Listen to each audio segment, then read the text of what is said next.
Right అండి. ఇది చూద్దామండి. ఇటు చూసుకుంటే కనుక షార్ట్ కట్ చెప్తున్నాను చూడండి ఫ్రెండ్స్. ఇక్కడ షార్ట్ కట్ చూసుకుంటే కనుక చూడండి ఫ్రెండ్స్, మనకేమొచ్చింది ఇక్కడ 113 వచ్చిందండి. ఏమొచ్చిందండి ఇక్కడ 113 వచ్చిందండి. లాస్ట్లో ఏమొచ్చిందండి 113 వచ్చిందండి. మరి మధ్యలో ఏమొస్తున్నాయండి 113లో వస్తాయండి, నో ప్రాబ్లం. సో 113లు ఎన్ని వచ్చాయంటే ఇక్కడ ఇదొక సిరీస్ వచ్చింది, ఇదొక సిరీస్ వచ్చింది, 2 సిరీస్లు వచ్చాయి కాబట్టి బయట చేయాలండి.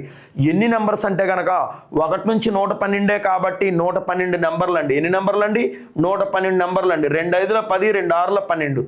సో 113 × 56 చేసుకుంటే సరిపోతుందండి. లాస్ట్లో 8 వచ్చేది ఇది ఒకటి ఉంది, ఇది ఒకటి ఉంది కాబట్టి మనం ఖచ్చితంగా మల్టిప్లై చేసుకుంటే బెస్ట్. 6 3ల 18, 6 1ల 6, 7 6 1ల 6. సో 5 3ల 15, 5 1ల 5, 6 5 1ల 5. సో 8 అండి, 7 5 12 అండి, 6 6 12 1 13 అండి. సో 1 బ్యాలెన్స్ అండి 6328 అండి. ఏంటండి 6328 ఆప్షన్ 1 అండి. ఓకేనండి. ఎట్లా కాకుండా మామూలుగా మనం ఏం చేద్దామంటే డియర్ ఆస్పిరెంట్స్, మంచిగా ఫార్ములా నేర్చుకోండి. మంచిగా ఫార్ములా నేర్చుకుంటే మీకు బాగుంటుందండి, నో ప్రాబ్లం.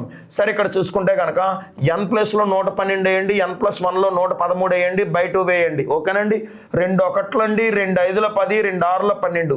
సో 56 × 113, 56 × 113 అక్కడేమొచ్చింది, ఇక్కడ కూడా అదే వస్తుంది కదండి.